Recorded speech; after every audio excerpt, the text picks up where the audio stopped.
ನಮಸ್ಕಾರ ಸ್ನೇಹಿತರೆ, ಇವತ್ತು ನಾನು ನಿಮಗೆ ವಿವರಿಸಲು ಹೊರಟಿರುವ ಸಿನಿಮಾದ ಹೆಸರು ವಾಜ 2. ನೀವು ಈ ಸಿನಿಮಾದ ಮೊದಲ ಭಾಗವನ್ನು ನೋಡಿಲ್ಲ ಅಂದರೂ ಪರವಾಗಿಲ್ಲ, ಯಾಕಂದ್ರೆ ಈ ಕಥೆ ನಿಮಗೆ ತುಂಬಾ ಸುಲಭವಾಗಿ ಅರ್ಥವಾಗುತ್ತದೆ ಮತ್ತು ಅಷ್ಟೇ ಕನೆಕ್ಟ್ ಆಗುತ್ತದೆ. ಸಿನಿಮಾ ಶುರುವಾಗುವುದು ಅಸಿರ್ ಮತ್ತು ಆಲನ್ ಎಂಬ ಇಬ್ಬರು ಪ್ರಾಣ ಸ್ನೇಹಿತರ ಪರಿಚಯದೊಂದಿಗೆ. ವಿಶೇಷ ಅಂದ್ರೆ ಇವರಿಬ್ಬರ ಅಮ್ಮಂದಿರು ಕೂಡ ಏಕಕಾಲದಲ್ಲಿ ಗರ್ಭಿಣಿಯಾಗಿರುತ್ತಾರೆ. ಇವರಿಬ್ಬರಿಗೂ ತಮ್ಮನೇ ಬೇಕು ಅನ್ನೋ ಆಸೆ ಇರುತ್ತದೆ. ಆದರೆ ಆಲನ್ಗೆ ತಂಗಿ ಹುಟ್ಟುತ್ತಾಳೆ. ಇದರಿಂದ ಆಲನ್ಗೆ ಸ್ವಲ್ಪ ಬೇಜಾರಾಗುತ್ತದೆ. ಆದರೆ ಅಸಿರ್ಗೆ ತಮ್ಮನೇ ಹುಟ್ಟಿರುತ್ತಾನೆ.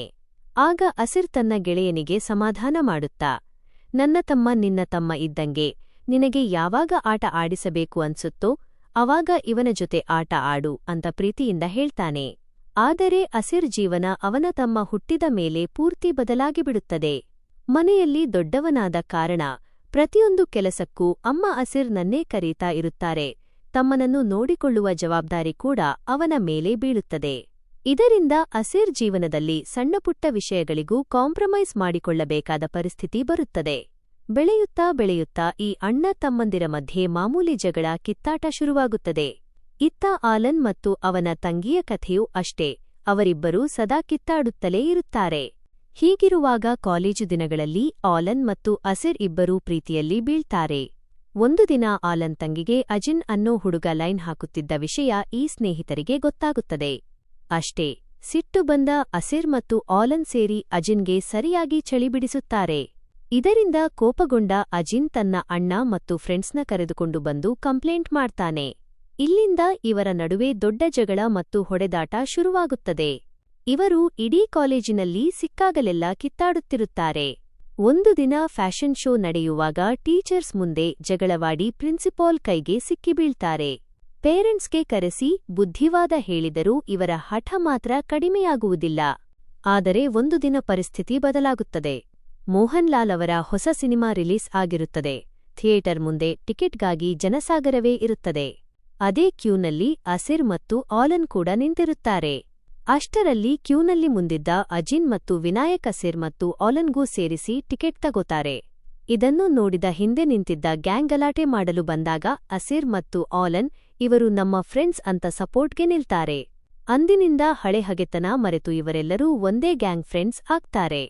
ಇನ್ನೊಂದು ಕಡೆ ಅಜಿನ್ ಓದಿನಲ್ಲಿ ಪರವಾಗಿಲ್ಲದಿದ್ದರೂ ಅವರ ತಂದೆಗೆ ಅವನನ್ನು ಡಿಗ್ರಿ ಓದಿಸುವ ಆರ್ಥಿಕ ಶಕ್ತಿ ಇರುವುದಿಲ್ಲ.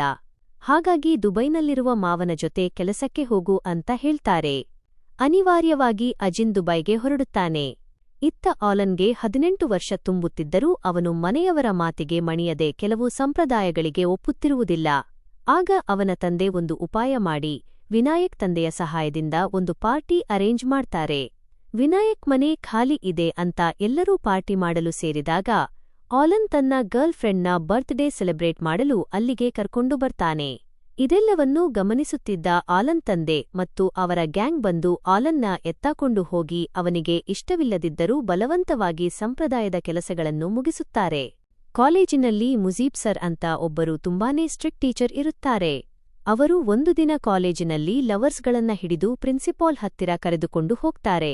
ಅಷ್ಟೇ ಅಲ್ಲದೆ ಉಳಿದ ಲವರ್ಸ್ಗಳನ್ನೆಲ್ಲ ಹಿಡಿಯಲು ಪ್ಲಾನ್ ಮಾಡಿ ಇಡೀ ಕ್ಲಾಸ್ನಲ್ಲಿ ಯಾರೆಲ್ಲ ಲವ್ ಮಾಡುತ್ತಿದ್ದಾರೋ ಅವರೆಲ್ಲರನ್ನೂ ಎದ್ದು ನಿಲ್ಲುವಂತೆ ಮಾಡ್ತಾರೆ. ಆ ಲಿಸ್ಟ್ನಲ್ಲಿ ಅಸಿರ್ ಇಷ್ಟಪಡುತ್ತಿದ್ದ ಹುಡುಗಿಯೂ ಇರುತ್ತಾಳೆ. ಆಕೆ ಕೂಡ ಅಸಿರ್ನ ಪ್ರೀತಿಸುತ್ತಿರುತ್ತಾಳೆ ಅಂತ ಗೊತ್ತಾದಾಗ ಅಸಿರ್ಗೆ ತುಂಬಾ ಖುಷಿಯಾಗುತ್ತದೆ. ಆದರೆ ಮುಜೀಬ್ ಸರ್ ಅಲ್ಲೂ ಸುಮ್ಮನಿರದೆ ವಾಟ್ಸಾಪ್ ಗ್ರೂಪ್ಗಳ ಮೂಲಕ ಹುಡುಗರು ಎಲ್ಲೆಲ್ಲಿ ಬಂಕ್ ಮಾಡ್ತಾರೆ ಅಂತ ಪತ್ತೆಹಚ್ಚಿ ಪೇರೆಂಟ್ಸ್ಗೆ ದೂರು ನೀಡುತ್ತಾರೆ. ಅಲ್ಲಿ ಆಲನ್ ತಂಗಿ ಕೂಡ ಸಿಕ್ಕಿಬಿದ್ದಿರುತ್ತಾಳೆ. ಪೇರೆಂಟ್ಸ್ ಮುಂದೆ ಮುಜೀಬ್ ಸರ್ ಆಲನ್ ತಂಗಿ ಬಗ್ಗೆ ತುಂಬಾನೇ ಕೀಳಾಗಿ ಮಾತನಾಡುತ್ತಾರೆ. ಇದನ್ನು ಸಹಿಸದ ಆಲನ್ ಮತ್ತು ಅಸಿರ್ ಮುಜೀಬ್ಗೆ ಹೊಡೆಯಲು ಹೋಗಿ ಸಸ್ಪೆಂಡ್ ಆಗ್ತಾರೆ. ಊರಿನವರು ಆಡಿಕೊಳ್ಳಲು ಶುರು ಮಾಡಿದಾಗ ಆಲನ್ ತಂಗಿ ಆತ್ಮಹತ್ಯೆಗೆ ಪ್ರಯತ್ನ ಪಡ್ತಾಳೆ. ಆದರೆ ಅದೃಷ್ಟವಶಾತ್ ಆಕೆಯ ತಂದೆ ಕಾಪಾಡ್ತಾರೆ. ಈ ಘಟನೆಯಿಂದ ನೊಂದ 4 ಜನ ಫ್ರೆಂಡ್ಸ್ ಕುಡಿಯಲು ಹೋದಾಗ ಎಣ್ಣೆ ಸಿಗದೆ ಟೋನರ್ ಎಂಬ ಡ್ರಗ್ಸ್ ಅನ್ನ ಕುಡಿದುಬಿಡ್ತಾರೆ. ಆ ಅಮಲಿನಲ್ಲಿ ಕಾಲೇಜಿಗೆ ಹೋಗಿ ತಂಗಿಯನ್ನ ಆಡಿಕೊಂಡವರನ್ನೆಲ್ಲ ಹೊಡೆಯುವಾಗ ಅಚಾನಕ್ಕಾಗಿ ಮನೋಜ್ ಸರ್ಗೂ ಏಟಾಗುತ್ತದೆ. ಪೊಲೀಸರು ಇವರನ್ನ ಅರೆಸ್ಟ್ ಮಾಡಿದಾಗ ಮನೋಜ್ ಸರ್ ದೊಡ್ಡ ಗುಣ ತೋರಿಸಿ ಇವರು ಮಾಡಿದ್ದಲ್ಲ, ಈ ನಸೆ ಇವರಿಂದ ಮಾಡಿಸಿದ್ದು ಅಂತ ಹೇಳಿ ಆ ಡ್ರಗ್ಸ್ ಸಪ್ಲೈ ಮಾಡುವವನನ್ನ ಹಿಡಿಯಲು ಹೇಳ್ತಾರೆ.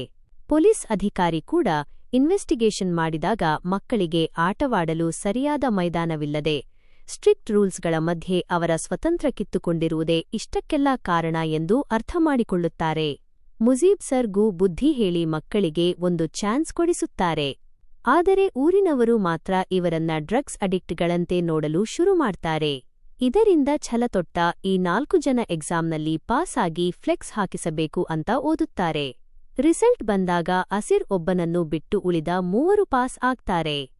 ಮುಂದೆ ವಿನಾಯಕ್ ಮತ್ತು ಆಲನ್ ಹೈಯರ್ ಸ್ಟಡೀಸ್ಗೆ ಯುಕೆ ಪ್ಲಾನ್ ಮಾಡ್ತಾರೆ. ಅಜಿನ್ ಅನಿವಾರ್ಯವಾಗಿ ದುಬೈಗೆ ಹೋಗ್ತಾನೆ. ಅಸಿರ್ ಹಠ ಬಿಡದೆ ಓದಿ ಅಂತಿಮವಾಗಿ 12ನೇ ತರಗತಿ ಕ್ಲಿಯರ್ ಮಾಡಿ ಡಿಗ್ರಿ ಸೇರುತ್ತಾನೆ. ಅವನು ಸೇರಿದ ಕಾಲೇಜಿನಲ್ಲಿ ಅವನ ಹಳೆಯ ಪ್ರಿಯತಮೆಯೇ ಟೀಚರ್ ಆಗಿರುತ್ತಾಳೆ. ಅವಳು ನಾನು ಟೀಚರ್, ನೀನು ಸ್ಟೂಡೆಂಟ್, ಆ ಮರ್ಯಾದೆ ಇರಲಿ ಅಂದರೂ ಇವರ ನಡುವೆ ಮತ್ತೆ ಪ್ರೀತಿ ಚಿಗುರುತ್ತದೆ. ಅಸಿರ್ ದುಡ್ಡಿಗಾಗಿ ಕ್ಯಾಟರಿಂಗ್ ಕೆಲಸಕ್ಕೂ ಹೋಗುತ್ತಿರುತ್ತಾನೆ. ಅಂತಹ ಒಂದು ಮದುವೆಯಲ್ಲಿ ಅವನ ಪ್ರಿಯತಮೆಯ ಅಣ್ಣನ ಜೊತೆ ಜಗಳವಾಗಿ ದೊಡ್ಡ ಫೈಟಿಂಗ್ ನಡೆಯುತ್ತದೆ. ಅಲ್ಲಿ ವಾಜಾ ಮೊದಲ ಭಾಗದ ಹೀರೋ ಗ್ಯಾಂಗ್ ಬಂದು ಅಸಿರ್ಗೆ ಸಹಾಯ ಮಾಡ್ತಾರೆ. ಕಥೆಯ ಕೊನೆಯಲ್ಲಿ ಜೀವನದ ಕಠಿಣ ಮುಖಗಳು ಎದುರಾಗುತ್ತವೆ. ವಿನಾಯಕ್ ತಂದೆಗೆ ಲಿವರ್ ಫೇಲ್ಯೂರ್ ಆಗಿ ಅವರು ತೀರಿ ಹೋಗ್ತಾರೆ. ಅತ್ತ ಆಲನ್ ತಂದೆ ಕೂಡ ಅಪಘಾತದಲ್ಲಿ ಗಾಯಗೊಂಡಿರುತ್ತಾರೆ. ಇದಕ್ಕೆಲ್ಲ ಅಸಿರ್ ತಮ್ಮನ ಡ್ರಗ್ಸ್ ವ್ಯಸನವೇ ಕಾರಣ ಅಂತ ಗೊತ್ತಾದಾಗ ಅಸಿರ್ ತುಂಬಾ ನೊಂದುಕೊಳ್ತಾನೆ. ತನ್ನ ತಮ್ಮನ ಫ್ಯೂಚರ್ ಹಾಳಾಗಬಾರದು ಅಂತ ಅಸಿರ್ ತಾನೇ ಪೊಲೀಸರಿಗೆ ಸರೆಂಡರ್ ಆಗಿ ಜೈಲಿಗೆ ಹೋಗ್ತಾನೆ. ನಂತರ ಬೇಲ್ ಮೇಲೆ ಹೊರಬಂದಾಗ ಫ್ರೆಂಡ್ಸ್ ಎಲ್ಲರೂ ತಮ್ಮ ತಮ್ಮ ಜವಾಬ್ದಾರಿಗಳನ್ನ ಅರಿತುಕೊಳ್ಳುತ್ತಾರೆ. ದುಬೈನಲ್ಲಿ ಅಜಿನ್ ಅಣ್ಣ ಕಷ್ಟಪಡುತ್ತಿರುವುದನ್ನು ನೋಡಿ ಅಜಿನ್ ತಾನೇ ಕೆಲಸ ಮಾಡಿ ಅಣ್ಣನನ್ನು ಓದಿಸಲು ನಿರ್ಧರಿಸುತ್ತಾನೆ. ಆಲನ್ ತನ್ನ ತಂಗಿಯ ಓದಿನ ಜವಾಬ್ದಾರಿ ತಗೋತಾನೆ. ಅಸಿರ್ ತಮ್ಮ ಕೂಡ ತಪ್ಪು ತಿದ್ದಿಕೊಂಡು ಅಣ್ಣನ ಹತ್ತಿರ ಕ್ಷಮೆ ಕೇಳ್ತಾನೆ. ಹೀಗೆ ಈ 4 ಜನ ಸ್ನೇಹಿತರು ದೂರವಿದ್ದರೂ ವಿಡಿಯೋ ಕಾಲ್ ಮೂಲಕ ಪರಸ್ಪರ ಧೈರ್ಯ ತುಂಬುತ್ತಾ ಜೀವನದ ಹಾದಿಯಲ್ಲಿ ಮುನ್ನಡೆಯುತ್ತಾರೆ. ಒಟ್ಟಾರೆಯಾಗಿ ಹೇಳಬೇಕೆಂದರೆ ಈ ಸಿನಿಮಾ ತುಂಬಾನೇ ಎಮೋಷನಲ್ ಆಗಿದೆ. ಜೊತೆಗೆ ಹೊಟ್ಟೆ ಹುಣ್ಣಾಗುವಷ್ಟು ಕಾಮಿಡಿ ಕೂಡ ಇದೆ. ಈ ಸಿನಿಮಾ ಡಿಸ್ನಿ ಪ್ಲಸ್ ಹಾಟ್ಸ್ಟಾರ್ನಲ್ಲಿ ಲಭ್ಯವಿದೆ. ತಪ್ಪದೇ ನೋಡಿ, ಎಂಜಾಯ್ ಮಾಡಿ. ಈ ಎಕ್ಸ್ಪ್ಲನೇಷನ್ ನಿಮಗೆ ಇಷ್ಟವಾಗಿದ್ದರೆ ನಮ್ಮ ಚಾನೆಲ್ಗೆ ಸಬ್ಸ್ಕ್ರೈಬ್ ಆಗಿ ಮತ್ತೊಂದು ಕಥೆಯೊಂದಿಗೆ ಸಿಗೋಣ.